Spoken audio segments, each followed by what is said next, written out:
அருட்பெருஞ்சோதி அருட்பெருஞ்சோதி தனிப்பெரும் கருணை அருட்பெருஞ்சோதி. எல்லா உயிர்களும் இன்புற்று வாழ்க, வள்ளல் மலரடி வாழ்க வாழ்க, கொல்லா விரதம் குவளையெல்லாம் ஓங்குக, நல்லோர் நினைத்த நலம் பெறுக, நன்றி நினைத்த எல்லோரும் வாழ்க இசைந்து. உலக மக்களே, அறிவார்ந்த அன்பர்களே, ஆண்மநேய ஒருமைப்பாடுடைய அன்பர்களே, அருட்பெருஞ்சோதி ஆண்டவருடைய திருவிளையாடலை பார்த்து கொண்டிருக்கிறோம். அருட்பெருஞ்சோதி ஆண்டவருடைய திருவிளையாடல் 1823ஆம் ஆண்டு தொடங்கி 30/1/1874 இரவு 12 வரைக்கும் நடந்து கொண்டிருக்கிறது.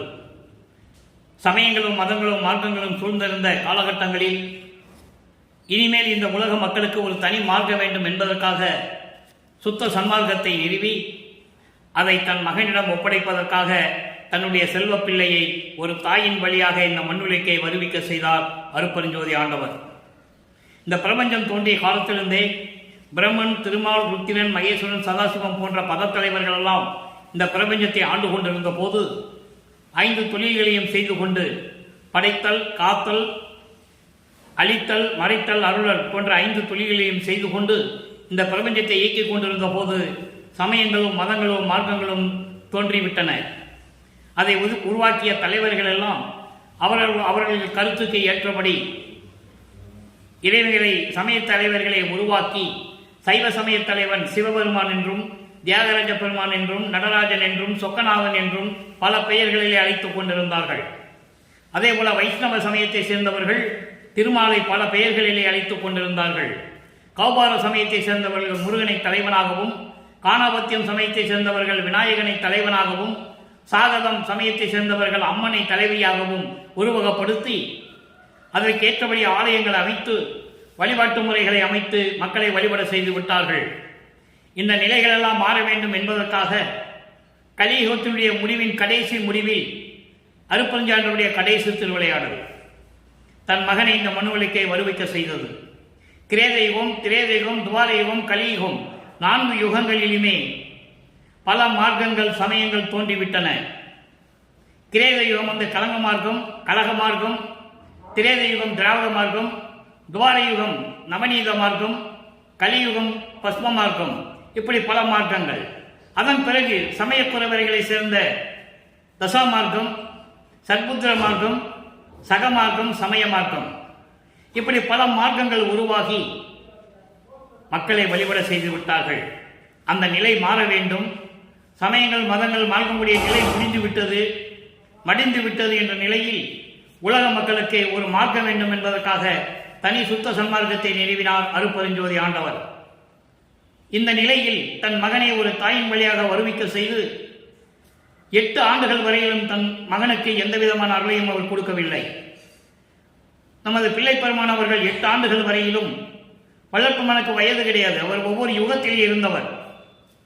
வருவிக்கூற்று ஆண்டிலிருந்து என்று சொல்ல வேண்டும். வள்ளற்பெருமான் வருவிக்கூற்று ஆண்டிலிருந்து 9வது ஆண்டிலே தன் மகனை ஆட்கொண்ட இறைவன் இறைவனால் வருவிக்க விட்டவன் என்ற நிலை மட்டும் அவருக்கு தெரியவிட்டு மறைப்பு நிலையை கொடுத்து விடுகிறார். நமது பிள்ளை பெருமான் அவர்களுக்கு இறைவனால் வருவிக்க விட்டவன் என்ற நிலை மட்டும் தெரியும். வெளியே யாரிடம் சொல்லவும் முடியாது. உலகையில் இருக்கிறவங்கிட்ட யாரையும் சொல்லவும் முடியாது. அந்த நிலையில் இருந்து கொண்டிருந்த போது தனது மனநிலை ஒரு நிலையில் இல்லை. அப்போ இறைவனிடம் முறையீடு செய்கிறார். இறைவனுடைய திருவிளையாடல் 2வது திருவிளையாடல் தொடங்குகிறது. முதலிலே 1ஆம் ஆண்டிலிருந்து 8ஆம் ஆண்டிற்குள் ஒரு தாயின் கருவறையில் இருக்கும்போது மகனுக்கு திருவிளையாடல் செய்த அருட்பெருஞ்சோதி ஆண்டவர், சிதம்பரத்திலே சிதம்பர ரகசியத்தை காட்டிய அருட்பெருஞ்சோதி ஆண்டவர் அதன் பிறகு 9வது ஆண்டிலேதான் தன் மகனை ஆட்கொள்ளுகிறார். அப்போ இவர் திருவருள் முறையீடு செய்கிறார். ஒவ்வொரு திருமுறையிலும், ஒவ்வொரு பதிகத்திலும், ஒவ்வொரு பாடலிலும் எப்படி இறைவன் அருள் செய்தார், எப்படி அவனுடைய இறைவனுடைய திருவிளையாடல் நடந்து கொண்டிருக்கிறது என்பதை நாம் பார்த்து கொண்டிருக்கிறோம். தினமும் பார்த்து கொண்டிருக்கிறோம். 4 ஆண்டுகளுக்கு பார்க்க வேண்டும். இறைவனுடைய திருவிளையாடல் 4 ஆண்டுகள் வரைக்கும் தொடரும். அந்த நிலையில் இருக்கும்போது திருவருள் முறையீடு 1ஆம் திருமுறையிலே நடக்கிறது. நன்றாக கவனியுங்கள். திருவருள் முறையீடு 1ஆம் திருமுறை 1வது பதிகம். இப்போ நமது பிள்ளை பெருமானவர்கள் திருவொற்றியூருக்கு செல்லவில்லை. 1ஆம் திருமுறையிலே மொத்தம் கிட்டத்தட்ட ஒரு 730 பாடல்கள் இருக்கிறது. அந்த பாடல்கள் முடிகிற வரைக்கும் அவர் திருவொற்றியூருக்கு போகலை. அதன் பிறகுதான் திருவொற்றியூருக்கு செல்லுகிறார். முதலிலே இறைவனுடைய திருவள்ளுவர் முறையீடு எப்படி இருக்கிறது என்பதை பார்ப்போம். பாடல் 17வது பாடல். அன்பால் எந்தன்னை இங்கு ஆளுடையாய், அன்பால் எந்தன்னை இங்கு ஆளுடையாய், இவ்வடியேனன் நின்பால் என் துன்ப நெறிப்பால் அகற்று என்று நின்றது அல்லால், துன்பால் இடரை யார் பிறர்பால் அடுத்து ஒன்று சொன்னது உண்டோ, என்பால் இறைங்கில்லை என் பார்க்கடல் பிள்ளைக்கு ஈந்தவனே. பார்க்கடல் பிள்ளைக்கு ஈந்தவனே. நல்ல கவனிக்கும் பாடல், அற்புதமான பாடல். பிரபஞ்சத்திலே எப்படியெல்லாம் நடந்து கொண்டிருந்தது என்பதை விளக்கக்கூடிய ஒரு பாடல். நல்ல கவனிங்க. அன்பால் எந்தனை இங்கு ஆளுடையாய், அன்பால் உனது அன்பால் இந்த மண்ணுலகை என்னை வருவிக்க செய்து என்னை ஆட்கொண்ட இறைவனே, இவ்வடியனே நின்பால் துன்ப நெறிப்பால் அகற்று என்று நின்றதல்லால், துன்பால் இடரை பிறர்பால் அடுத்து ஒன்று சொன்னது உண்டோ, என்பால் இறங்கில்லை என் பிறர்பால் பால்கடல் பிள்ளைக்கு ஈந்தவனே. இது பாடல். இந்த பாடலுடைய விளக்கம் பாருங்க. அளவு கடந்த அன்பால் என்னை இந்த மண்ணுலகை வருவிக்க செய்து 9வது ஆண்டிலே இப்பொழுது என்னை ஆட்கொண்டாய். பாடலை நல்ல கவனிங்க. இறைவனுடைய திருவிளையாடல், அருட்பெருஞ்சாண்டிய திருவிளையாடல் எப்படி நடந்து கொண்டிருக்கிறது, தன் மகனை எப்படி ஆட்டுவிக்கிறார், கண்டிப்பாக சொல்லிதாகணும். ஏன்னா திருவருட்பால் இருக்கின்ற உண்மை. வளர்ப்பமானவர்கள் இந்த மண்ணுலகை வருவிக்க விட்டு 201 ஆண்டுகள் முடிந்து விட்டது. இதுவரையிலும் வல்லற்பனுடைய அருள்நிலையையும் அருட்பெருஞ்சோதி ஆண்டவருடைய திருவிளையாடலையும் யாரும் மக்களிடம் சொல்லவில்லை என்பதுதான் உண்மை. இப்போ இப்படி ஆட்கொண்டாய், உன்னிடம் இந்த அடியேன் என்னுடைய துன்பங்களை எல்லாம் நீக்கு என்றுதான் சொன்னேனே தவிர, இதுவரை மற்றவர்களுக்கு நீ துன்பம் கொடுத்து கொண்டிருக்கிறாயே என்று நான் சொன்னது இல்லை. அவங்களுக்கு துன்பத்தை கொடு என்று நான் சொன்னதும் இல்லை. என்னுடைய துன்பத்தை நீக்க வேண்டும் என்று உன்னிடம் நான் முறையீடு செய்து கொண்டிருக்கிறேன். அதோடு மட்டுமல்ல, பிறகு எதற்காக இன்னும் இரக்கம் காட்டவில்லை? எதற்காக இரக்கம் காட்டவில்லை? உன்னால் வருவிக்க விட்டவன் என்ற நிலை எனக்கு தெரிந்து விட்டது. நீ ஆட்கொண்டு விட்டாய். எனது துன்பங்களை நீக்க வேண்டும் என்று சொன்னேனே தவிர, மற்றவர்களுக்கு துன்பத்தை கொடு என்று நான் சொல்லியிருக்கேன் நான் உன்னிடம். அப்புறம் பின்னம் ஏன் என்னிடம் இன்னும் இரக்கம் காட்டவில்லை? பால்கடலில் இருக்கின்ற திருமாலுக்கு கூட நீ அருளையும் கொடுத்தாயே. பார்க்கடல் பிள்ளைக்கு ஈந்தவனே. பால்கடல் பிள்ளை யாரு? திருமால். அவனும் ஒரு பிள்ளை தான். ஏனால் திருமாலும் அருட்பெருஞ்சோதி ஆண்டவரால் உருவாக்கப்பட்டவர். திருமாலும் அருட்பெருஞ்சோதி ஆண்டவரால் உருவாக்கப்பட்டவர் என்ற நிலை நீங்கள் புரிந்து கொள்ள வேண்டும். அதனால பிள்ளை என்று சொல்லுகிறார். நல்ல கவனிக்க. நீங்க அருட்பெருஞ்சாண்டவருடைய பிள்ளை தான் திருமால். அருட்பெருஞ்சாண்டால் உருவாக்கப்பட்டவன். திருமால் தானாக உருவாகவில்லை. அருட்பாவில் இந்த உண்மை உண்டு. காவல் செய் தலைவரை காவல் அண்டங்களை ஆவகை அமைத்த அருட்பெருஞ்சோதி. மால் உலகு காக்கின்ற அதிகார வாழ்வை ஈந்தருளும் பதம், அடிமை கொண்டு வன்மை கொண்டு அருளும் பதம். ஆக திருமாலை உருவாக்கியவன் அருட்பெருஞ்சோதி என்பதை நீங்கள் நினைவு கொள்ள வேண்டும். இந்த நிலையில் இருக்கின்ற இறைவன் எப்படியெல்லாம் தன் மகனிடம் திருவிளையாடல் செய்தார் என்பதையும் நாம் பார்த்து கொண்டிருக்கிறோம். இப்ப பாருங்க, இந்த நிலையில் திருமாலுக்கு அருளை கொடுத்த இறைவனே, கடல் பிள்ளைக்கு பார்க்கடலில் இருக்கின்ற திருமாலுக்கு கூட நீ அருளை கொடுத்திருக்கிறாய், எனக்கு ஏன் அருளை கொடுக்கவில்லை என்று சொல்லுகிறார். இதோடு மட்டுமல்ல, இதை இன்னொரு பாடலிலே சொல்லுவார். அடியார் நெஞ்சத்து அருட்பெருஞ்சோதி படிவமாகும் ஒரு படம் பக்க நாவரே, நெடுமாலுக்கு நேமியளித்த நீர் மிடியேனின் அருள்மேவ விரும்பிலரோ என்று சொல்லுவார். மிடியேனின் அருள்மேவ விரும்பிலரோ என்று சொல்லுவார். இந்த மிடியேன் என்பது உனது மகன், உன்னால் வருவிக்க உற்றவன். இவருடைய எனக்கு அருளை கொடுக்க விரும்பவில்லை, அவனுக்கு அருளை கொடுத்து கொண்டிருக்கிறாய். திருமாலுக்கு சங்கு சக்கரம் கொடுத்தாயே. நேமி என்பது சங்கு சக்கரம். திருமாலுக்கு சங்கு சக்கரம் கொடுத்தாய். எனக்கு ஏன் அருளை கொடுக்கவில்லை என்று கூறுகிறார். இது இறைவனிடம் முறையீடு செய்கிறார். ஆக அந்த நிலையில் இருக்கும்போது இறைவன் எப்படியெல்லாம் தன் மகனை ஆட்கொண்டார் என்ற நிலையையும் உலக மக்களுக்கு தெரியப்படுத்த வேண்டும் என்ற நிலை உருவாகி கொண்டிருக்கிறது. இப்ப 2ஆம் திருமுறைக்கு வரோம்.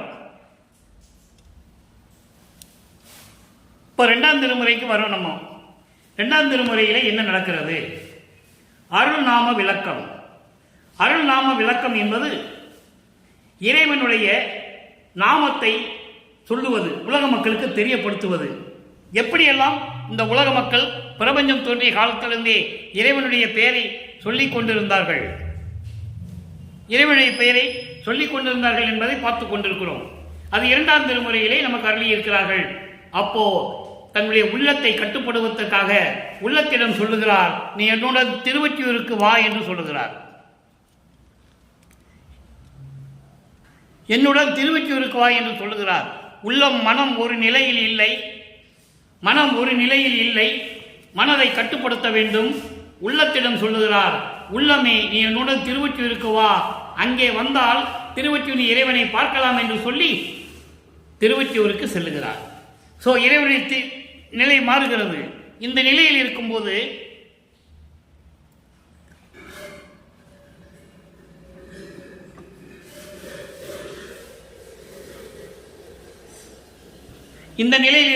இறைவனுடைய திருவிளையாடல் தொடர்ந்து கொண்டிருக்கிறது.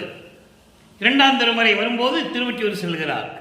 அப்போ உள்ளத்திடம் கேட்கிறார், உள்ளமே இதுவரையிலும் நீ இருந்த செயல் போதும். எப்படி சொல்லுகிறார் பாருங்க. அருள்நாம விளக்கம் என்ற பதிகத்திலே கூறுகிறார் நமது இறைவன் வல்லற்பமானவர்கள். நல்ல கவனிங்க. வாது செய்யும் மடவார் தம்மை விளைந்தாய், மரளி வந்து உன்னை வா என்று அழைக்கில், ஏது செய்வையோ ஏழை நீ, அந்தோ எழில்கொள் ஒற்றியூருக்கு என்னுடன் போந்து போது வைகிய நான்முகன் மகவான் புனரி வைகிய பூமகள் கொழுனன் ஓதும் ஓம் சிவசண்முகா சிவ ஓம் சிவாயா என்று உன்னதி மனனே என்று சொல்லுகிறார். உள்ளத்திடம் சொல்லுகிறார், நீ என்னுடன் திருவொற்றியூருக்கு வா, திருவொற்றியூருக்கு வந்தால் எல்லா அருளையும் இறைவனிடமிருந்து பெறலாம், நீ என்னுடன் திருவொற்றியூருக்கு வா என்று சொல்லுகிறார். என்னால் உள்ளம் ஒரு நிலையில் இல்லை, உள்ளத்தை ஒரு நிலைப்படுத்த வேண்டும். அதற்காக இறைவனை எப்படியெல்லாம் தேவர்கள்லாம் வணங்குகிறார்கள், என்ன சொல்லி வணங்குகிறார்கள் என்பதை இந்த பாடலில் நமக்கு தெளிவாக அருளி இருக்கிறார்கள். அதை நாம் பார்த்து கொண்டிருக்கிறோம். அதாவது காமத்தை அடக்க சொல்லுகிறார். பெண்களின் மேல் காமம் வைத்துக் கொண்டு பெண்களின் மேல் காமத்தை வைத்துக் கொண்டு அலைந்து கொண்டிருக்கின்றாயே மனமே, திடீரென்று மரணம் வந்துவிட்டால் அதற்கு நீ என்ன செய்வாய்? உனக்கு பெண்களின் மேல் விருப்பம் கொண்டு அலைந்து கொண்டிருக்கிறாய், திடீரென்று மரணம் வந்துவிட்டால் நீ என்ன செய்வாய்? எங்க போவ? அடி உள்ளத்திடம் கேட்கிறார். அப்போ உள்ளம் அலைவாய்ந்து கொண்டிருக்கிறது. அந்த நிலையை நீக்க வேண்டும் என்பதற்காகத்தான் வல்லப்பமானவர்கள் மனதிடம் சொல்லுவது போல இந்த பாடலை நமக்கு அருளியிருக்கிறார்கள் என்பதை நீங்கள் புரிந்து கொள்ள வேண்டும். அப்போ ஏது செய்வையோ நீ அந்தோ எழில்கொள் திருவொற்றியூருக்கு என்னுடன் போந்து என்னுடன் வா. அப்போ பெண்களுடைய நிகழ்ச்சியை பெற்றுக்கொண்டு, பெண்களுடைய நிகழ்ச்சியை நினைத்துக் கொண்டு அந்த காமத்தை எல்லாம் நீ விரும்பிக் கொண்டிருக்கிறாய், அதை நீக்க வேண்டும் என்று சொல்லி இந்த பாடலை நமக்கு அருளியிருக்கிறார்கள். அப்போ நீ என்னோட திருவொற்றியூருக்கு வந்தால் மலரில் வாழக்கூடிய செந்தாமரை மலரில் இருக்கக்கூடிய பிரம்மனும் மகவான் என்பவன் இந்திரன், அவனும் புனரி வைகிய பூமகள் கொழுனன் திருப்பார் கடலில் இருக்கின்ற திருமகளினுடைய கணவன் திருமாலும் ஓம் சிவ சண்முகம் என்று வணங்குகிறார்கள், சொல்லுகிறார்கள் இறைவனுடைய நாமத்தை. ஓம் சிவ சண்முகா, ஓம் சிவ ஓம் சிவாய என்று அவருடைய நாமத்தை சொல்லிக் கொண்டிருக்கிறார்கள். நீயும் வந்து இந்த மாதிரி சொல்லி உன் மனதை கட்டுப்படுத்திக் கொள் என்று சொல்லுகிறார். நல்ல கவனிக்கணும். இந்த பாடல்ல எல்லாருமே வந்து திருவொற்றியூருக்கு வந்து இறைவனை வணங்குகிறார் என்று சொல்லுகிறார். சுத்த சன்மார்க்கத்தை பெற்ற பிறகு இவர்களெல்லாம் என்னை வணங்குகிறார்கள் என்று சொல்லுவார். அதுதான் இறைவனுடைய திருவிளையாடல். அதை தான் நம்ம படிப்படியாக பார்த்துட்டு இருக்கோம். இந்த நிலை எப்படி உருவாகிறது என்பதை நீங்கள் ஒவ்வொரு பாடலின் மூலமாக நீங்கள் பார்த்து கொண்டே வர வேண்டும். அடுத்து இரங்கல் மாலை 3ஆம் திருமுறைக்கு வராரு. 2ஆம் திருமுறையிலிருந்து 3ஆம் திருமுறைக்கு வராரு. அந்த நிகழ்ச்சியை நம்ம பார்க்க போறோம்.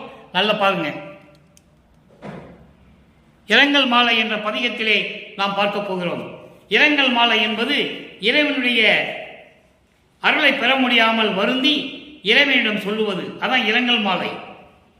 உள்ளத்திடம் எவ்வளவு மனம் துன்பப்பட்டார் இதுவரையிலும், மண்ணுலைக்க வரிமைக்கு விட்டு 24 ஆண்டுகள் வரையிலும் எப்படியெல்லாம் துன்பப்பட்டார் என்பதை இரங்கல் மாலையிலே 3வது திருமுறையிலே நமக்கு அருளியிருக்கிறார்கள். அதை நாம் பார்க்க போகிறோம். இரங்கல் மாலை 7வது பாடல். இவரை தலைவியாகவும் இறைவனை தலைவனாகவும் வர்ணனை செய்து, உள்ளத்தை தோழியாக வர்ணனை செய்து இந்த பாடலை நமக்கு அருளியிருக்கிறார்கள். அதை நாம் பார்க்க போகிறோம். நல்லா கவனிக்கணும். ஒற்றி நகர் வாழ் உத்தமனார் உயர் மால்விடையார் இறைவனை எப்படியெல்லாம் உருவகப்படுத்துகிறார் என்பதை நீங்கள் புரிந்து கொள்ள வேண்டும். இறைவனை எப்படியெல்லாம் உருவகப்படுத்துகிறார் என்பதை நீங்கள் புரிந்து கொள்ள வேண்டும். ஏன்னா சுத்த சன்மார்க்கத்தில் இந்த உருவெல்லாம் கிடையாது. சமயங்களும் மதங்களும் மார்க்கங்களும் சூழ்ந்திருந்த காலகட்டங்களில் இந்த நிலை உருவாகி கொண்டிருக்கிறது. திருவொற்றியூரிலே இருக்கின்ற இறைவன், பெரிய காலை வாகனம் மீது வரக்கூடிய இறைவன், எல்லா அருளையும் பெற்றுக் கொண்டிருக்கிற இறைவன் பற்றி என்னை மாலையிட்ட பரிசை அன்றி என்னை விரும்பி மாலையிட்டாரே தவிர, மாலையிட்ட என்பது அருள் ஆட்கொண்டது. இறைவன் 9வது ஆண்டிலே என்னை ஆட்கொண்டானே தவிர எந்த அருளையும் எனக்கு இதுவரையிலும் கொடுக்கவில்லை. ஆக இறைவனுடைய திருவிளையாடல் எப்படி நடக்கிறது என்பதை வல்லப்பெருமான் இந்த பாடலில் நமக்கு தெளிவாக அருளியிருக்கிறார்கள் என்பதை நீங்கள் புரிந்து கொள்ள வேண்டும். எப்படியெல்லாம் திருவிளையாடல் செய்கிறார் மகனிடம். அப்போ இப்படியெல்லாம் இருக்கின்ற இறைவன் வெற்றி மதனன் வீறு அடங்க மேவி அணைந்தார் அல்லடி. தோழியிடம் சொல்லுகிறார், காமம் என்னை வளைத்துக் கொண்டிருக்கிறது. வெற்றி மதனன் என்பது காமம். மன்மதன் என்றாலே காமத்துக்கு தலைவன். அப்ப அந்த காமம் என்னை எப்படியெல்லாம் ஆட்கொண்டது, என்னை எப்படியெல்லாம் துன்புறுத்துகிறது என்பதை என்னிடம் அவர் இன்னும் என்னை அணைத்துக் கொள்ளவில்லை, அதை என்னிடம் கூறவில்லை. குற்றம் எதுவும் குற்றம் அணுவும் செய்தறியேன், குறையை எவருக்கு கூறுவேனே. உன்னால் இந்த மண்ணுலைக்கு வருவிக்க விட்டு எந்த குற்றமும் நான் செய்யவில்லை. இதை நான் யாரிடம் போய் சொல்லுவது, எப்படி சொல்லுவது என்று சொல்லி உள்ளத்திடம் தோழியிடம் சொல்லுவது போல இந்த பாடலை நமக்கு அருளியிருக்கிறார்கள். இப்போ 3ஆம் திருமுறை முடிஞ்சிருச்சு, நிலைகள் மாறுகிறது. வல்லப்பெருமான் அவர்கள் இந்த மண்ணுலைக்க வருகை விட்டு 24 ஆண்டுகள் முடிந்து விட்டது. 25வது ஆண்டிலிருந்து 4வது 8 தொடங்குகிறது. அங்கே 4ஆம் திருமுறை உருவாகிறது. 4ஆம் திருமுறை உருவாகிறது. அந்த நிலையை நாம் பார்க்க போகிறோம். நல்லா கவனிங்க. 4ஆம் திருமுறை. 4ஆம் திருமுறையிலே பத்தி மாலை. 4ஆம் திருமுறை ஏற்கனவே பாடல்களை நாம் பிரசாத மாலையிலே பார்த்திருக்கிறோம். இறைவன் மகனிடம் இனிமேல் உனக்கு திருநீறு தேவையில்லை என்று சொல்வதையும், அதன் பிறகு அதற்கு பதிலாக என்னென்ன அருளை கொடுத்தார் என்பதையும் நாம் ஏற்கனவே பார்த்திருக்கிறோம். இன்று பத்தி மாலையிலே 7வது பாடல். பாடலை நல்லா கவனிங்க. அரசே நின் திருவருளின் அருமை ஒன்றும் அறியேன். அரசே நின் திருவருளின் அருமை ஒன்றும் அறியேன், அறியாத மறுத்த பிள்ளை அத்தனையும் பொறுத்து விரவும் அன்பால் என்னை அழைத்து வலியவும் என் கருத்தே வியந்தளித்த பெருங்கருணை விளக்கம் எந்தன் மனமும் உறவு மலர் கண்களும் விட்டு அகலாதே இன்னும் ஒளிர்கின்றதாயினும் என் உள்ளம் உருகிலதே. இரவு நிறத்தவரும் இதற்கு உருகல் அரிதளவே இனித்த நலம் புரிந்து மண்ணில் தனித்த சிவக்கொழுந்தே என்று கூறுகிறார். சிவக்கொழுந்தே என்று கூறுகிறார். நல்லா கவனிக்கணும். சிவக்கொழுந்து என்று இறைவனை கூறுகிறார். இப்போ அந்த பாடலுடைய பொருள் பாருங்க. அரசே நின் திருவருளின் அருமை ஒன்றும் எனக்கு தெரியாது, அறியாது, எனக்கு தெரியாது. சிறுவயதிலே நான் செய்த பிழைகளை அத்தனையும் பொறுத்து என்னோடு அன்போடு கலந்து அன்பு மகனே என்று என்னை அழைத்து வலியவும் திரும்பவும், ஏற்கனவே சொல்லியிருக்கேன், திரும்பவும் வலியவும் திரும்பவும் என் கரத்தே வியந்தளித்த பெரும் கருணையின் விளக்கம், ஏமசித்தினுடைய விளக்கம். எந்த மனமும் என்னுடைய கண்களை விட்டு அகலாத இன்னும் பார்த்து கொண்டிருக்கிறது. அந்த நிலையில் இன்னும் ஒளிர்கின்றது என் உள்ளத்தில், இருந்தாலும் என் உள்ளம் உருகவில்லை இன்னும் என்று கூறுகிறார்.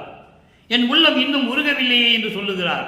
அப்போ இப்படியெல்லாம் நீ எனக்கு அருளை கொடுத்த கூட இன்னும் என் உள்ளம் இறங்கவில்லையே, என் உள்ளம் இன்னும் இறங்கவில்லையே என்று சொல்லுகிறார். அப்போ இந்த நிலை இன்னும் தொடர்ந்து கொண்டிருக்கிறது. இந்த நிலை இன்னும் தொடர்ந்து கொண்டிருக்கிறது. திருவிளையாடல் நிலை தொடர்ந்து கொண்டிருக்கிறது என்று நீங்கள் புரிந்து கொள்ள வேண்டும். அப்போ இந்த நிலை தொடர்ந்து கொண்டிருக்கும் போது இரவு நிறத்தவரும் இதற்கு உருகல் அறிதலவே. இரவு நிறத்தவர் என்பது உள்ளத்திலே அறியாமை கொண்டவர்கள், இருள் சூழ்ந்தவர்கள். இரவு நிறத்தவர் என்பது இருள் சூழ்ந்தவர்கள். இப்படிப்பட்ட நிலையிலே இருந்து கொண்டிருந்த இதற்கு உருகல், அவர்கள் உருகுவது என்ன வியப்பு, வியப்பில்லையே என்று சொல்லுகிறார். இனித்த நலம் புரிந்து மண்ணில் தனித்த சிவக்குழுந்தே. இப்படி திருச்சிற்றம்பலத்திலே இன்பம் நடந்து கொண்டு அருளாட்சி செய்து கொண்டிருக்கின்ற இறைவனே என்று சொல்லுகிறார். ஆக 4 திருமுறை வரைக்கும் இறைவனுடைய திருவிளையாடல் தொடர்ந்து கொண்டிருக்கிறது. இப்போ 4ஆம் திருமுறை முடிந்துவிட்டது. ஏமசித்தியை வாங்கி கொண்டார். இனிமேல் சுத்த சன்மார்க்கத்தை பெற வேண்டும். சுத்த சன்மார்க்கத்தை பெற வேண்டுவதற்கு அடுத்த நிலை என்ன, அடுத்த கட்டம் என்ன, அடுத்தவுடைய செயல் என்ன என்பதை இப்போ நாம் பார்க்க போகிறோம்.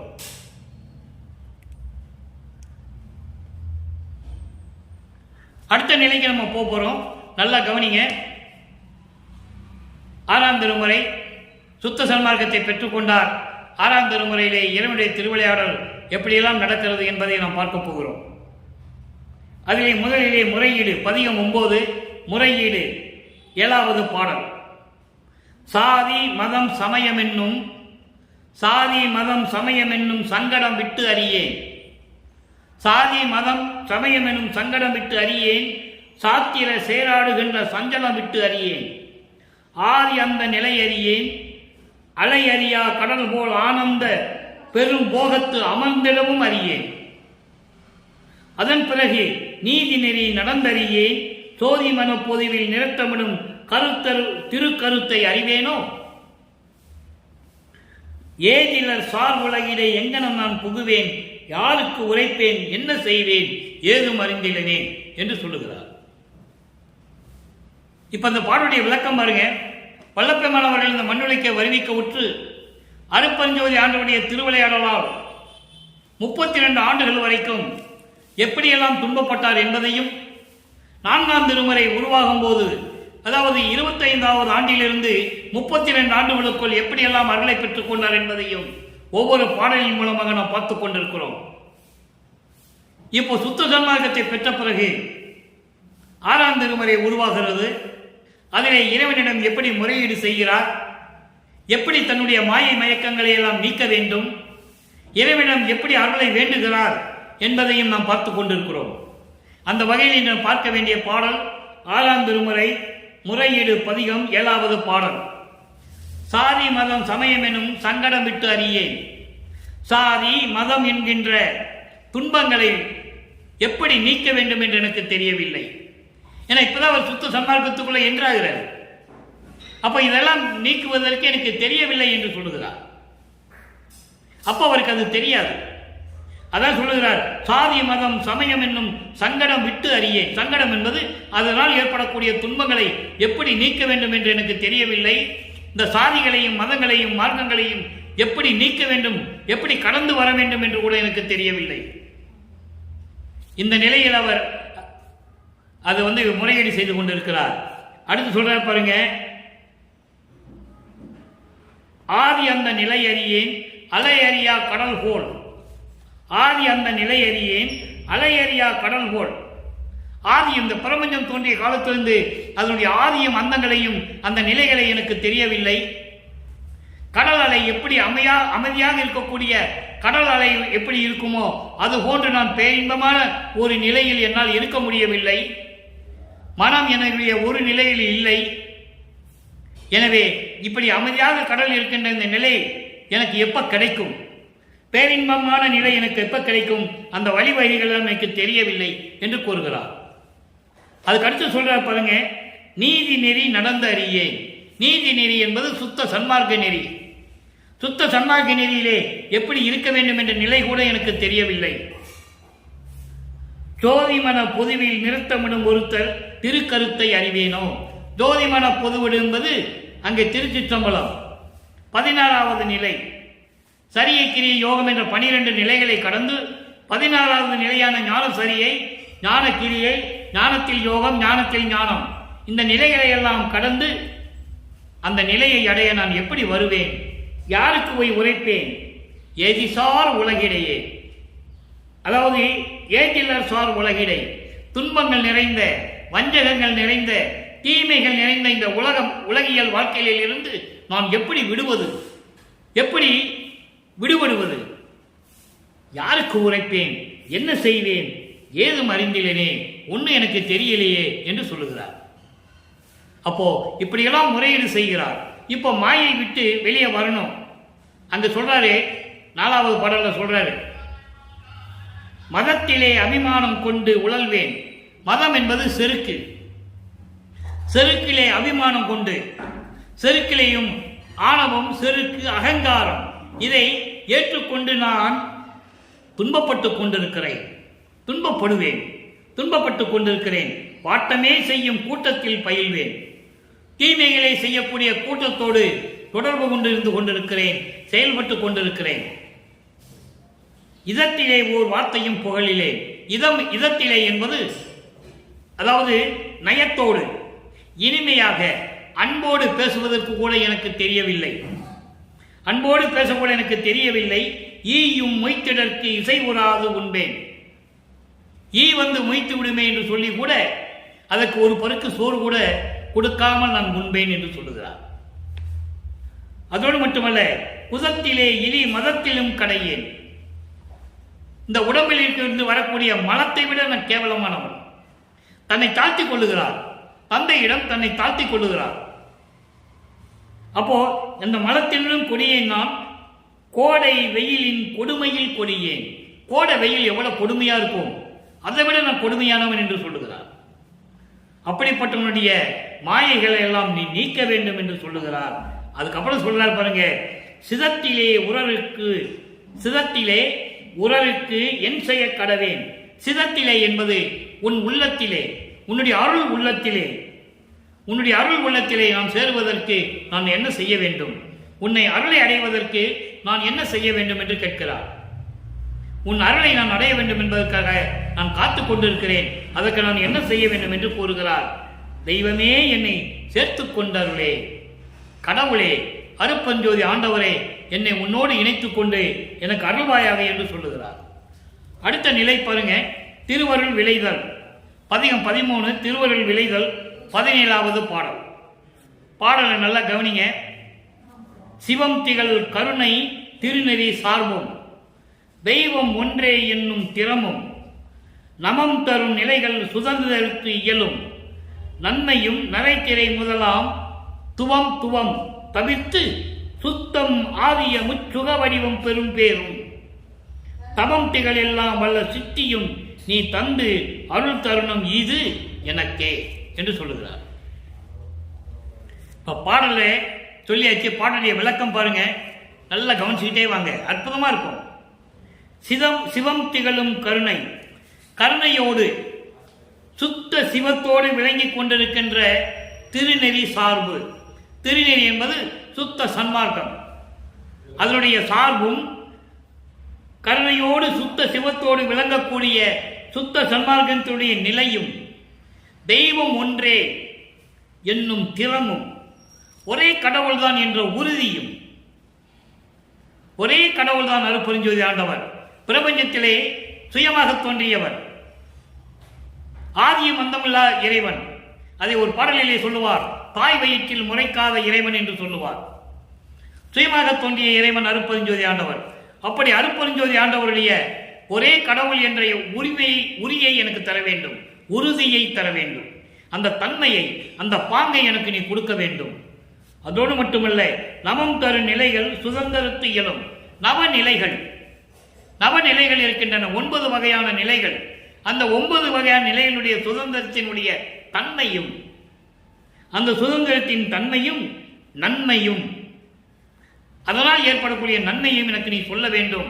அதோடு மட்டுமல்ல, நரை திரை முதலாம், நரை திரை என்ற நிலைகளை எல்லாம் கடந்து, நரை திரை வயது மூப்பு இதெல்லாம் கடந்து துவம் என்பது தொடர்ந்து வரக்கூடிய வினைகளினால் வரக்கூடிய உள்வினைகளால் சூழப்பட்ட, அதாவது சஞ்சீதம், பிராரத்தம், அகாமியம், இந்த 3 நிலைகளிலும் சூழப்பட்ட இந்த தீய வினைகளை எல்லாம் நீக்கி, எப்படி சொல்ற பாருங்க, சுத்த சன்மார்க்கம் வரும்போது இதெல்லாம் இருக்கக்கூடாது. சமயங்களும் மதங்களும் மார்க்கங்களில் சொல்லப்பட்ட நிலைகள் வேறு, சுத்த சன்மார்க்கத்துடைய நிலை வேறு. அப்போ இவற்றையெல்லாம் நீக்கி சுத்தம் ஆதிய முச்சுக வடிவம் பெரும் பேரும். சுத்தம் முதல் என்ன, சுத்த தேகம் முதல் 3 தேகங்களை பெறக்கூடிய அந்த பேரும் அந்த பாக்கியத்தையும் எனக்கு கொடுக்க வேண்டும். முத்தேகம் என்பது 3 தேகங்கள், 3 தேகங்கள் என்பது சுத்த தேகம், புராண தேகம், ஞான தேகம். சுத்த தேகம் என்பது போகா புனல், புராண தேகம் என்பது வேகா கால், ஞான தேகம் என்பது சாகா தலை. இதில் விளக்கங்களை நம்ம யூடியூப்ல ஏற்கனவே நான் கொடுத்துருக்கேன், 3 வருஷத்துக்கு முன்னாலே கொடுத்துருக்கேன். நீங்க நம்ம யூடியூப்ல போனா பார்த்துக்கலாம். அப்ப இந்த 3 தேகங்களையும் எனக்கு கொடுக்கின்ற பெறக்கூடிய பாக்கியத்தையும் கொடுக்க வேண்டும். 3 தேக சுக வடிவம் பெரும் பேரும், அந்த பெறக்கூடிய பாக்கியத்தையும் நீ எனக்கு கொடுக்க வேண்டும். அதோடு மட்டுமல்ல, திவழ்த்திகள் எல்லாம் வல்ல சித்தியும், அருளோடு விளங்கக்கூடிய எல்லா சித்திகளையும். சித்திகள் என்பது என்ன? சித்தர்கள் செய்வது சித்திகள் அல்ல, அது கர்ம சித்தி, யோக சித்தி. கர்ம சித்தி 3.25 வருஷம் இருக்கும், யோக சித்தி 108 வருஷத்துக்கு இருக்கும். இதெல்லாம் மீறி ஞான சித்தின்னு ஒன்று இருக்கு, அதான் கடவுள் சித்தி. அந்த மாதிரி சித்தியை கொடுக்கணும்னு சொல்றாரு. அப்ப அந்த ஞான சித்தியை கொடுக்கணும்னு சொல்றாரு. அத்தனை வல்லமை படைத்த அருள் சித்திகளையும் நீ தந்து அருள் தருணம் இதுதான் சரியான நேரம். சமயங்களையும் மதங்களையும் மார்களை விட்டு வர சொல்லிட்டேன். அங்க இருக்கிற சங்கற்ப வேறுபங்களை விட்டுட்டேன். திருநூறு இதெல்லாம் வேண்டாம், உலக மக்களிடம் சொல்லிடுன்னு சொன்னேன், நான் சொல்லிட்டேன். சுத்த சன்மார்க்கத்துக்கு இது தேவையில்லைன்னு நான் சொல்லிட்டேன். இப்போ அந்த 3 தேகத்தையும் கொடுத்து எனக்கு இந்த அருளை கொடுக்கணும். இதுதான் நல்ல நேரம், சீக்கிரம் வா, விரைந்து வந்து எனக்கு அருள் தருவாயாக என்று தந்தையை அழைக்கிறார். இதுதான் திருவருள் விளைதல், இறைவனுடைய அருளை வேண்டுதல். ஏகப்பட்ட இந்த ஊழ்வினைகளில் சூழப்பட்ட இதையெல்லாம் நீக்கி எனக்கு முத்தேகத்தை கொடுத்து அருளோடு விளங்கக்கூடிய எல்லா வல்ல சித்திகளையும் எனக்கு கொடுக்க வேண்டும். அப்படியெல்லாம் எனக்கு கொடுத்து எனக்கு அருள்கின்ற நேரம் இதுதான் வந்துவிட்டது, சீக்கிரம் அந்த அருள்கை என்று சொல்லுகிறார். அடுத்த நிலைகள் மாறுகிறது. அடுத்த திருவிளையாடல், தனித்திரானங்கள்ல இறைவனுடைய திருவிளையாடல் நடந்து எப்படி அருளை கொடுத்தார் என்பதை சொல்லுகிறார்.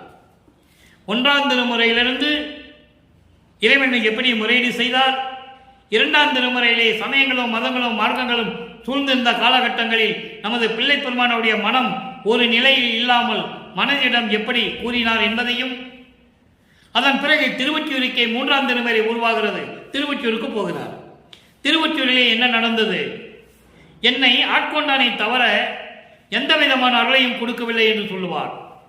அதன் பிறகு காலங்கள் மாறுகிறது. 4ஆம் திருமுறை உருவாகிறது. அங்கே ஏம சித்தியை எப்படி கொண்டாரு ஒவ்வொரு பாடலின் மூலம் நாம் பார்த்து கொண்டிருக்கிறோம். அதன் பிறகு சுத்த சன்மார்க்கத்தை பெற்ற பிறகு முறையீடு எப்படி செய்கிறார், இந்த மாயைகளை எப்படி நீக்க வேண்டும் என்று வேண்டுகிறார், திருவருளை எப்படி வேண்டும் என்று கூறுகிறார் என்ற நிலை வரைக்கும் நாம் பார்த்து விட்டோம். இப்போ தனித்திரு அலங்கள் 110வது பதிகம் 6ஆம் திருமுறை தனித்திரு அலங்கள் மாயையின் நீக்கம்னு இந்த தலைப்புக்கு பேரு. 53வது பாடல். அருள் பெரும் கடலே, நல்லா கவனிங்க, அருள் பெரும் கடலே என்னை ஆண்ட சற்குருவே, ஞான பொருள் பெரும் சபையில் ஆடும் பூரண வாழ்வே. இறைவனை சொல்லுகிறார். சமயங்களும் மதங்களும் மார்க்கங்களும் சூழ்ந்திருந்த காலகட்டங்களில் இறைவனை எப்படி சொன்னாரே? திருவொற்றியூரில் இருக்கின்ற இறைவன், சிதம்பரத்தில் இருக்கின்ற நடராஜன், திருவாரூரில் இருக்கின்ற இறைவன், மதுரையில் இருக்கின்ற சொக்கநாதன், இப்படியெல்லாம் சொல்லுவார். ஆனால் சுத்த சன்மார்க்கத்தை பெற்ற பிறகு இறைவன் ஒருவன் என்ற நிலைதான் உருவாகிறது. அதான் சுத்த சன்மார்க்கம். அருட்பெருஞ்சோதி ஆண்டவர் ஒரே கடவுள் என்பதை நான் பதிவு செய்ய கடமைப்பட்டிருக்கிறேன். அருள் பெரும் கடலே, என்னை ஆண்ட சற்குருவே, ஞான பொருள் பெரும் சபையில் ஆடும் பூரண வாழ்வே, நாயேன் மருள் பெரும் மாயை முற்றும் மடிந்தன நீங்கிருச்சு. அங்கே வேண்டுகிறார், இங்கே நீங்கிருச்சுன்னு சொல்றாரு. அப்போ இறைவனுடைய திருவிளையாடல் நடந்தது. இறைவன் நீக்குகிறார். நீங்கின வினைகளோடே இருள் பெரும் தடையை நீக்கி ரவியும் எழுந்தது அன்றே. ரவி என்பது உலகியலிலே சூரியன் என்று சொல்லுவார்கள். ஆனால் சூரியனுக்கு ஒளி கொடுப்பது அருட்பெருஞ்சோதி ஆண்டவர். அதை நீங்க புரிஞ்சுக்கணும். சூரியனுக்கும் சரி, சந்திரனுக்கும் சரி, அக்கினிக்கும் சரி, அண்டங்களிலே இருக்கின்ற அத்தனை ஒளி பொருள்களுக்கும் ஒளியை கொடுப்பது அருட்பெருஞ்சோதி ஆண்டவர். அதனால இந்த பாடல்ல சொல்றாரு, அருள் கடலே, என்னை ஆண்ட சத்குருவே, ஞான பொருள் பெரும் சபையில் ஆடும் பூரண வாழ்வே. திருச்சிற்றம்பலத்திலே, சிவஞான வெளியிலே, திருச்சிற்றம்பலத்திலே பரிபூரணமாக பிரபஞ்சத்துக்கு ஒளி வீசிக்கொண்டு பிரபஞ்சத்தை இயக்கிக் கொண்டு அருள் நடனமாடிக்கொண்டிருக்கின்ற இறைவனே, அருட்பெருஞ்சோதியே, நாயே, இந்த மகனின் உடைய மருள் பெருமையை முற்றும் அடிந்தன. மாயைகள் மயக்கங்கள் எல்லாம் நீங்கிவிட்டது. வினைகளோடே இருள் பெரும் தடையை நீக்கி. வினைகள் என்பது ஏற்கனவே இதுக்கு முன்னால் இருக்கிற பாடல்ல சொன்ன வினைகள் என்பது சஞ்சீதம், பிராரத்தம், அகாமியம். சஞ்சீதம் என்பது பல பிறவிகளிலே தொடர்ந்து கொண்டிருக்கின்ற ஊழ் வினைகள். பிராரத்தம் என்பது சென்ற பிறவியிலே நடந்து கொண்டிருக்கின்ற வினைகள். அகாமியம் என்பது இப்போ தெரிந்தோ தெரியாமலே செய்து கொண்டிருக்கின்ற வினைகள். இத்தனை வினைகளும் இருள் பெரும் தடையை நீக்கி, அறியாமையை நீக்கி, மாயைகளையும் மயக்களையும் நீக்கி எனக்கு ஒளி பிறந்து விட்டது. அருட்பெருஞ்சோதி வந்து விட்டார் என்று சொல்லுகிறார். ஒளி ரவியும் எழுந்தது அன்றே. எனக்கு அருட்பெருஞ்சாண்டவர் எழுந்தருளி எல்லார்களையும் எனக்கு கொடுத்தார் என்பதை இந்த பாடலில் நமக்கு தெளிவாக அருளி இருக்கிறார்கள். அடுத்து பாருங்க, ஒரு விளக்கம். மேவி என் உள்ளகத்திலிருந்து, இதே தனித்திரளங்கள் நல்ல கவனிங்க. மேவி என் உள்ளகத்திலிருந்து மேலும் என் ஆவியில் கலந்து இவன் அவன் என்று ஓதும் ஓர் பூவியல் பேதமும் போக்கி ஒன்றாய்த்து தேவியல் புரிந்தனன் சிதம்பரசனே. தேவியல் புரிந்தனன் சிதம்பரேசனே என்று சொல்லுகிறார். நல்லா கவனிங்க, இது பிரபஞ்சத்தின் உண்மை. யாரும் இதை வள்ளற்பாறை பற்றி சொல்லாத ஒரு உண்மை. இறைவனுடைய திருவிளையாடல் நடந்து எப்படி அருளை பெற்றுக் கொண்டார் என்று சொல்லுகிறார்.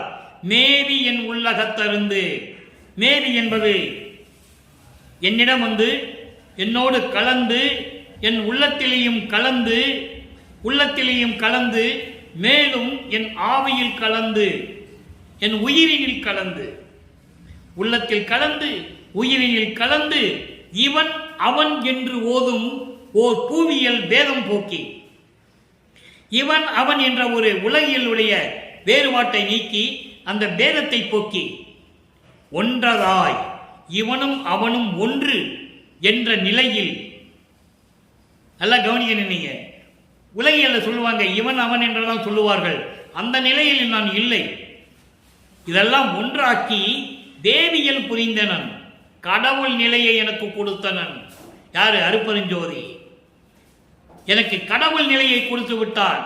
சிதம்பரேசனே, என் அப்பன் அருட்பெருஞ்சோதி ஆண்டவர் என் உள்ளத்திலும் உயிரிலும் கலந்து இவன் அவன் என்ற உலகியல் பேதம் இல்லாமல், வேறுபாடு இல்லாமல், நல்ல கவனிக்கணும், உலகியல் பேதம் இல்லாமல், வேறுபாடு இல்லாமல், இவன் அவன் என்ற நிலையை நீக்கி, உலகியலுடைய அந்த நிலையை நீக்கி, ஒன்றுதான், நாங்கள் இரண்டு பேரும் ஒன்றுதான் என்று சொல்லி எனக்கு கடவுள் நிலையில் வைத்தார் அருட்பெருஞ்சோதி ஆண்டவர். திருவிளையாடல் எப்படி நடக்கிறது நீங்க புரிஞ்சுக்கணும். இதைதான் ஒரு இடத்தில் சொல்லுவார், இவன் அவனாகிவிட்டான் என்று சொல்லுவார். இவன் அவனாகிவிட்டான், அப்போ இறைவனாகிவிட்டான் என்று அவர் சொல்லுகிறார். அதை நீங்க சொல்றார், கடவுள் நிலையை எனக்கு அளித்தார் அருட்பெருஞ்சோதி ஆண்டவர் என்று சொல்லுவார். அதை இன்னொரு பாடலிலே சொல்லுவார். அன்பர்களே, பாடலிய விளக்கம் போய்கொண்டே இருக்கும், நமக்கு தான் நேரம் பற்றவில்லை.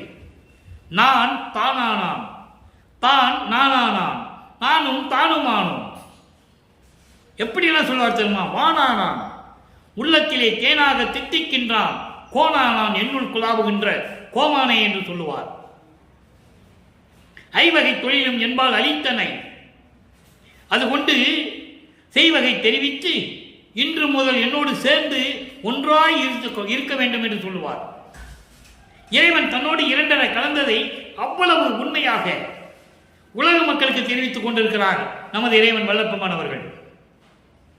ஏன் ஆனந்த திருமுறையிலே கடைசி பாடல் அதுதான். சாமி என் துரை என் உயிர் நாயகனார் இன்று நான் இருக்கும் இடத்தில் வந்து அமர்கின்றார். பின்சாரும் 2.5 நாளிகைக்குள் என் பேர் உடம்பில் கலந்து பிரியாது இருப்பார். இது ஒன்று போதும். எப்படி வருவிக்க உற்றார் என்பதையும் சொல்லுவார்.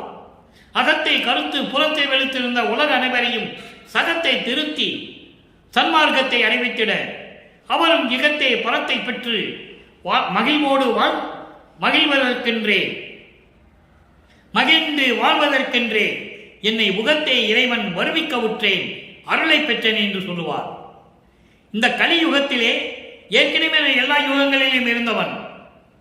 இந்த கலியுகத்திலே ஒரு தாயின் வழியாக என்னை மண்ணுக்கு வருவிக்க செய்து இப்படியெல்லாம் அருளை பெற்றுக் கொண்டேன். காரணம், சுத்த சன்மார்க்கத்தை உலக மக்களுக்கு தெரியப்படுத்த வேண்டும். உலக மக்களை ஒன்றாக்கி சுத்த சன்மார்க்கத்தில் சேர்த்து உலக மக்கள் எல்லாம் இன்போடு வாழ வேண்டும், எல்லோரும் இன்புற்று வாழ்க என்று சொல்லுவார்.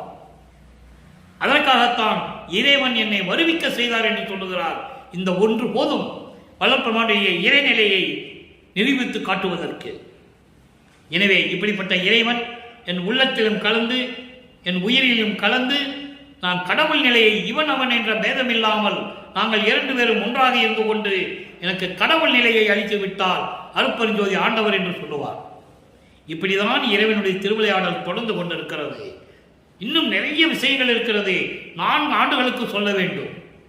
ஒவ்வொரு பாடலின் மூலமாக இறுதியாக இப்படியுடைய நிலையை நாம் கூறிக்கொண்டிருக்கிறோம். வரிவு காற்றிலிருந்து 8 ஆண்டுகள் வரையிலுக்கு எப்படி இருந்தார், 9வது ஆண்டிலிருந்து எப்படி இருந்தார், 17வது ஆண்டிலிருந்து என்ன நடந்தது திருவொற்றியூரிலே, அதன் பிறகு 25வது ஆண்டிலிருந்து 32 ஆண்டுகளுக்குள் என்ன நடந்தது, ஏமசித்தியை பெற்றது, தனக்கொடி அம்மையாரை தாலி கட்டி அந்த அம்மையாருக்கு மோட்ச வீட்டை காட்டி கொடுத்தது, தேவர்கள் எல்லாம் வந்து வாழ்த்தியது திருமணத்திற்கு. அப்போ தன் தந்தை அருப்பஞ்சாண்டவரும் சிவகாமி வள்ளி வரவில்லை என்று வருந்தியது. அதன் பிறகு ஒரு நாள் இரவிலே 2 குதிரை மாட்டி கொண்டு போய் மகனை வாழ்த்தியது. தேரோட 2 குதிரை மாட்டின தேரில் போய் மகனை வாழ்த்தியது. இதெல்லாம் படிப்படியாக அருட்பெருஞ்சோதி ஆண்டவருடைய திருவிளையாடல் நடந்தது. இறுதியாக தன் மகனை சமயங்களிலும் மதங்களிலும் மார்க்கங்களிலிருந்து நீக்கி மகனை அதெல்லாம் அழிந்து விட்டது, அது தேவையில்லை உலக மக்களுக்கு, இனிமேல் சுத்த சன்மார்க்கத்தை உலக மக்களுக்கு தெரிவித்து விடு என்று சொல்லி ஆணையிட்டது. உலக மக்களை எல்லாம் சுத்த சன்மார்க்கத்திற்கு வர வேண்டும் என்று வேண்டுகோள் விடுத்தது. எல்லாமே இறைவனுடைய திருவிளையாடலால் நடந்து கொண்டிருக்கிறது. இறைவனை நேரடியாக பார்க்கக்கூடிய மார்க்கம், இறைவனுடைய அருளை நேரடியாக பெறக்கூடிய மார்க்கம், அடுத்த பிறவி இல்லாத மார்க்கம், சமரச சுத்த சன்மார்க்கம் என்பதை நீங்கள் புரிந்து கொள்ள வேண்டும். அப்படிப்பட்ட நிலையில் இருக்கும்போது சொல்லுவார் பாருங்க, ஒரு சின்ன உதாரணம் மட்டும். தேய்மதி சமையலுக்கு அரிய ஒன் சுடரே என்று சொல்லுவார். எங்கே? சர்க்குருமணி மாலை 98வது பதியத்திலே, சர்க்குருமணி மாலையிலே 4வது பாட்டிலே 3வது வரியில சொல்லுவார், தேய்மதி சமையலுக்கு அரிய ஒன் சுடரே. தேய்மதி என்பது அற்ப அறிவு இருக்கின்றவர்களுக்கு, சமயத்தை சேர்ந்தவர்கள் அற்ப அறிவு இருக்கின்றவர்களுக்கு காண முடியாத பெற முடியாத இறைவன் அருட்பெருஞ்சோதி என்று சொல்லுவார். முதலிலே தான் வருவிக்க உற்று சமயங்களிலும் மதங்களிலும் மார்களை பற்றுக்கொண்டு எப்படி இருந்தார் என்பதை கூறுவார்கள் நமது பிள்ளை பெருமானவர்கள். நல்ல கவனிச்சுக்கணும். அதுக்கு பிறகு இதெல்லாம் தேவையில்லை, சுத்த சன்மார்க்கத்துக்கு இதெல்லாம் தேவையில்லை என்று சொல்லும் பொழுது இப்படியெல்லாம் இறைவன் இருந்த நிலையை கூறிக்கொண்டிருக்கிறார். எனவே அன்பர்களே, நீங்களும் சுத்த சன்மார்க்கத்தை பற்றி கொண்டு சுத்த சன்மார்க்கத்தில் சேர்ந்து இறைவனுடைய அருளையும் அவருடைய செல்வங்களை எல்லாம் பெற்றுக்கொண்டு இந்த உலகியலிலே வாழ்வாங்க வாழ வேண்டும் என்று வாழ்த்தி இறைவனுடைய அருளாலையும் தயவலாலையும் விடைபெறுகிறேன். இந்த வள்ளலார் ஊழியன். மீண்டும் நாளை சந்திப்போம். அருட்பெருஞ்சோதி ஆண்டவருடைய திருவிளையாடல் தொடரும். அருட்பெருஞ்சோதி அருட்பெருஞ்சோதி தனிப்பெரும் கருணை அருட்பெருஞ்சோதி.